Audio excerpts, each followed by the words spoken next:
Welcome to another episode of This Is Why I Don't Vote, a podcast. Season 4, Episode 21. Your safe space to discuss sports, politics, social issues, and even religion, where we will take it all very seriously, but not too seriously. Cancel Harrison Butker? Not likely. The Justice Department files suit, an antitrust lawsuit, against LiveNation, and I couldn't be happier for it. And lawyers, because people, and sometimes government agencies, are dumb. The Scottie Scheffler edition.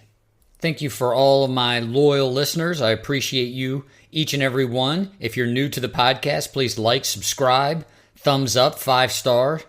Recommend to friends and enemies far and wide. If you like what you hear and you want to support This Is Why I Don't Vote podcast is on Patreon. Act 1, Harrison Butker isn't getting canceled. I'm sure you've heard of the kerfuffle that was the speech that Harrison Butker gave at the commencement of a liberal arts university or a liberal arts college. That means that you have, of course, the diversity of course offerings, that you can study a number of different types of academic disciplines. Yet this term of art is a holdover from classical liberalism, which preached well-rounded citizens that were well-versed in arts, sciences, mathematics, reason. With respect to the college itself, Benedictine University, it is a traditional Catholic university, and it has Latin Mass. It still has monks. That's right, monks, as part of its Catholic order. Well, Harrison Butker is a conservative Catholic, and he delivers a commencement speech which some have regarded as touting conservative family values. Others have called misogynistic, have called divisive. I'm not going to speak to the substance of what he said. In fact, one of the only things that I was interested in commenting on was the fact that in this aftermath, in what we'll call the movement to get Harrison Butker canceled, there have been petitions to have the Kansas City Chiefs release him. And there have been petitions, there have been organized efforts to have whatever sponsorship deals, whatever companies he's working with for sponsorships, to have those companies cancel him. And the language that's used is quite specific. It's cancel culture. It's let's cancel this guy for what he said. Perhaps this has been forgotten. The National Football League is not one to release a player if that player can add any value absent one of two things. There's only one of two things that a player can do in order to get themselves cut from a team and pretty much kicked out of the league. The first is to be convicted for murdering another human being. And although that sounds like it should be self-evident, we have to qualify that statement. Because killing another human being, you can still play in the National Football League. You have to be convicted for murdering another human being. There have been several NFL players who have killed other human beings, whether in negligent actions or via manslaughter, driving drunk in automobiles. These players have continued to play National Football League football. What's the other thing that a National Football League player can do in order to not only get them cut from the team that they're playing for, but also feel the cold of no other team calling them up, no other team being interested in their services? It appears that it's only doing the things that would normally indict any one of us, normally would get us fired from our jobs, doing those things on video.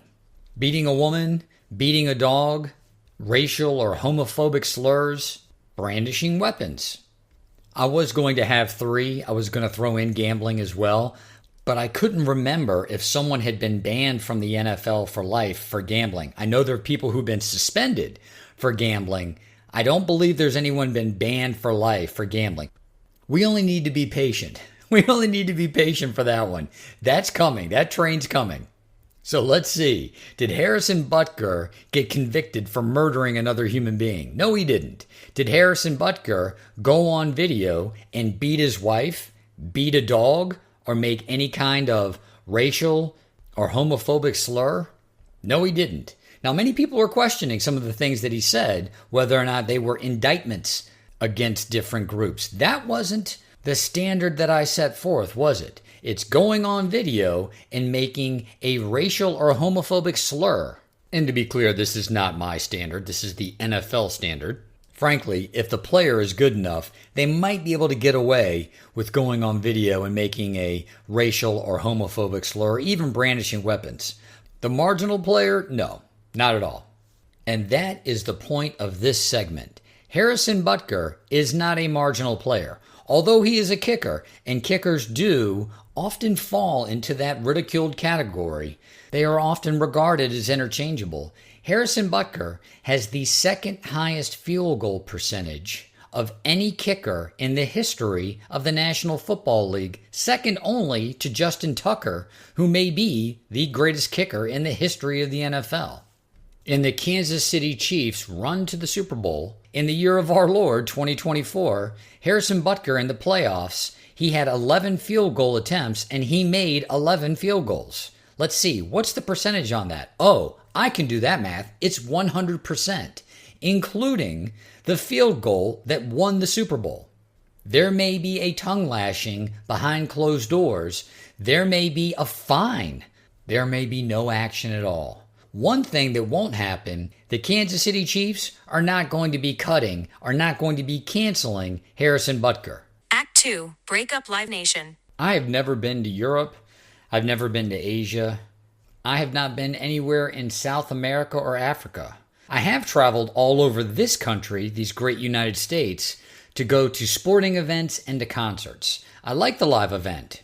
As longtime listeners of the program know, I am a market economist. I like to support the things that I like with my money. That's Capitalism 101. Within the last 10 years or so, it's become increasingly more expensive for one to support the things that they like with their money by way of buying a ticket. Tickets to both sporting events, but particularly concerts. Particularly concerts have gotten astronomical over the course of the last 10 years. Although the wheel of justice moves slowly, rolls forward slowly, it does roll forward. And the Justice Department recently filed an antitrust lawsuit against Up LiveNation, the company that owns Ticketmaster and a number of venues around the nation. The government will go on to talk about all of the different anti-competitive practices that LiveNation engages in, but the crux of the claims against LiveNation are very simple. And most of us as consumers, we already knew this. We knew we were getting screwed. When you go from paying $90 for a good seat at a concert to paying $200 for a bad seat at a concert, something is wrong. For its part, LiveNation had a plethora, a panoply of excuses. The industry itself isn't that profitable. Most of the money goes to the venues. Most of the money goes to the artists. Most of the money goes to third parties. We're getting a very small percentage of every one of these concert revenues, event revenues. So our margins are very small. They're very tight. And we make money by putting on so many different events, so many different concerts. Because most public corporations can't lie well, or they can't lie well for long. The CEO of LiveNation in the year of our Lord 2022 made $139 million. Now, there aren't many industries where one could argue that the margins are small, that it's not very profitable, and it's only by the gross volume of events and of concerts that a company is able to just eke by in existence and then turn around and pay their CEO $139 million. Can I insert a slapping face emoji into this part of the podcast? I mean, we're dumb. Let's all agree we're all pretty dumb and we're all pretty satisfied. But that's a bitter pill to swallow. Was LiveNation clever in the way that they were ripping off the consumer? No. It's actually not a very clever scheme at all. It's clever in the way they hit it, but it's not a clever scheme. What LiveNation did is buy up all of the different market segments in event and concert promotion. They bought up labels. They bought up different types of promoters that had contracts with artists. They bought venues. They bought the actual ticketing system, the way that you bought tickets. So Live Nation had both horizontal and vertical integration in the marketplace. They had different promoters that they controlled. They have different venues that they controlled. They controlled how you could actually purchase the ticket. So if you were an outside vendor, if you were not part of this integration, you didn't have the opportunity to put on events without somehow being tied to or beholden to Live Nation. If you were an artist and you wanted to tour across the country, you were going to have to go to Live Nation venues. You were going to have to deal with Live Nation promoters in those cities. If you were going to sell any tickets to any kind of sporting event, you needed to go through Ticketmaster, because many venues that may not be owned by Live Nation still have a contract with Live Nation that they will only exclusively use Ticketmaster to sell tickets. What then did Live Nation do? Live Nation went to all of its partners and for all intents and purposes said, we're going to jack up all the prices. So as integrated members of the Live Nation community, we're all going to make more money. Everyone is going to inflate all of their costs, all of their expenses, and all of their margins. What Live Nation didn't advertise, what they didn't make public, was the fact that they would go back to all of their integrated partners and by way of rebates, and we can put quotation marks around that word, by way of rebates in the contracts that they had with all of these different partners, they would get money back. That's right, dear listener. We can put any label we want on it. We can create a term and we can assign a meaning to that term. But the term of art that all of us can understand and that's been used for decades, if not a century, if not a millennia, it's the kickback. They were getting kickbacks. On paper, it looked like everyone was charging higher prices and everyone had a defined profit margin. But what was happening behind closed doors in the accounting was that many of these integrated partners were kicking back money to Live Nation via these line item contingencies. And if I understand the math correctly, these line item contingencies in these accounting statements amounted to over $775 million. And that's just the accounting that's been published for a 2-year period. I believe that is correct, for a 2-year period. So we're not talking about $775 million over the course of a decade since Live Nation acquired Ticketmaster and a number of other integrated partners in the concert promotion industry, in the event promotion industry. It's $775 million for a roughly 24-month period. That's how your CEO gets paid $136 or $139 million in 1 year. Who's paying for all that? You and me, dear listener. You and me. And as much as I am reluctant to admit, the straw that broke the camel's back on this was Taylor Swift, was the debacle that was the selling of tickets to her tour. And there's no other way to say it, all of the fuckery that was involved in it. It was too much for even the laziest of federal regulators and of state regulators to ignore. One of the hardest parts about getting older and of identifying and evaluating your positions when it comes to politics, when it comes to social issues, it is realizing that some of the things that you hold dear, the concept of a free marketplace of capitalism, it can be corrupted by the free market, by capitalism. Free markets will allow for monopolies. And Live Nation is a monopoly. No matter what anyone tries to call it, it just is a monopoly. They monopolize the concert promotion, the event promotion marketplace. Unlike the robber barons of old, they had to hide in their accounting practices, in their numbers, how they were screwing the consumer. But they were a monopoly and they were screwing the consumer. Would Live Nation conspire with different venues to just jack up their prices, whether or not those venues were owned by or under contract with a Live Nation partner? Yes, they would.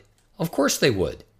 Where else is an artist going to go Where else are two teams going to play an event at? It will be very interesting to see how lawsuits like these antitrust lawsuits, play out over the course of the next 6 to 12 months. I've heard the term batted around and I like it, so I'm going to start using it. The uniparty. There is a uniparty in this country. The Democrats and the Republicans, those are fun names to throw around, and it really helps when we have this vitriol that we want to let out. But there's really a uniparty, and I'm hopeful that as part of the uniparty, these lawsuits will be pursued regardless of whether or not you have a Republican administration in the White House in 2025 or a Democratic administration in the White House in 2025.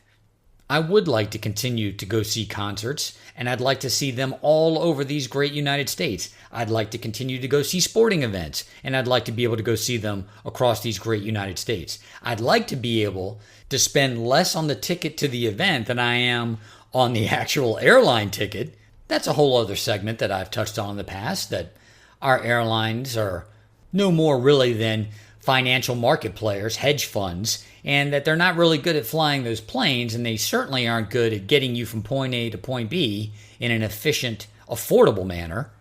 But as piss poor an industry as the airline industry is, wouldn't it be nice to spend less money on the ticket that you paid to go see that artist or to go see that sporting event than the amount of money that you're paying to get on the plane to go there? Rest in peace, Live Nation. I take that back. Burn in hell, Live Nation. From hell's heart, I spit at thee. Act 3 Lawyers, because people and government agencies are dumb. Scottie Scheffler edition. Lawyers, because people are dumb. In this case, it's because governments are dumb. The Scottie Scheffler edition. The video of the incident with the Louisville Police Department officer that alleged that Scheffler dragged him along with his car came out. And, well, he wasn't drug along with the car. Thank God, and I mean this truly, that his pants were okay. In this economy, $80 is a lot of money for any one of us. I've had a couple of people reach out to me, and I've got to address this very quickly. I want every one of you to understand who's listening to this. If an officer states that they're going to place you in custody and you resist in any way, and when I say resist, if you move your hand, if you try to walk backwards and an officer has to reach for you or your hand, and there's any kind of scuffle, you are very likely going to be charged not only with resisting arrest, but with assault on a police officer. Yes, this is not something new. I've seen these nonsensical charges in DUI cases all the way back to the late 90s. When a police officer states to you, I'm placing you in custody or I'm placing you under arrest, if you do not offer your wrists and comply completely, the word surrender is appropriate here, then you can very likely be facing a charge of resisting arrest and also very likely face a charge of assault on a police officer. I had a case where a woman, and we're talking about upper middle class, dressed very affluent, had a really good job. She allegedly had too many drinks at happy hour after work one day and was pulled over and started to argue with the officer when the officer told her that he was placing her under arrest. He reached for her hand, he grabbed her hand, and she allegedly, as much as I can ascertain from the testimony and the reports available, this was long before there were body cameras, utilized by many police departments or worn by many officers. She pulled one of those circular slap motions. She basically pulled away and at the same time pushed off on the officer's hand and began to back up. Although the charge was eventually dropped, yes, she was charged with assaulting a police officer, and it was a felony. So for the purposes of this segment, and because it appears that the Louisville Police Department and the Louisville DA are going to continue to move forward with this case and prosecute these charges, lawyers, because sometimes governments are dumb. If I'm the DA in this case, there may be some of those charges that I'm willing to move forward on. I'm going to have a hard time in light of the video that's come out over the course of the past 24 hours and argue that Scottie Scheffler committed a felony assault on a police officer. Body cam footage could have confirmed that Scottie Scheffler did, in fact, assault a police officer at some point in the interaction. The problem is the officer's body cam wasn't on, and that's going to be a problem for the police because if they want to maintain that charge, the only evidence that they have is the officer's testimony, and that testimony is contradicted by video evidence. So the officer is going to have to explain that the assault took place sometime during the incident that we have video footage of and that somehow we're not privy to, or that the assault took place before the video footage that we have. Is that going to be an easy argument to make? Hell no, it's not. If I'm the DA, I'm advising the police department that I'm not going to pursue those charges, particularly in light of the video, and it looks particularly bad that the story that we've got in writing that was part of the police report doesn't appear to be supported in any way with the video footage. In fact, where did the officer get drugged to the ground? Unless the officer was so frightened in the interaction that he shit his pants. Do you remember the South Park episode where Randy takes on the persona of Steamy Ray Vaughn and he just gets up on the stage and farts and shits into the microphone, and that constitutes like new age or progressive music? Then you have this strange juxtaposition where these two rural country farmers are trying to save Randy's pants because they feel like he's abusing the britches. And you get the famous line, "It's like some kind of britches holocaust." Could this all be because the man who attempted to direct Scottie Scheffler during this chaotic traffic incident ended up, as he ran after the vehicle, shitting his pants, which cost $80, by the way, and then creating this entire scenario so that he wouldn't be shamed in having created a britches holocaust? Is this scenario that I've just created any more ridiculous than the scenario that we're faced with as Scottie Scheffler presents to stand for these charges on June the 3rd? No. No, it is not. Lawyers, because people and governments are dumb. This is Why I Don't Vote, a podcast.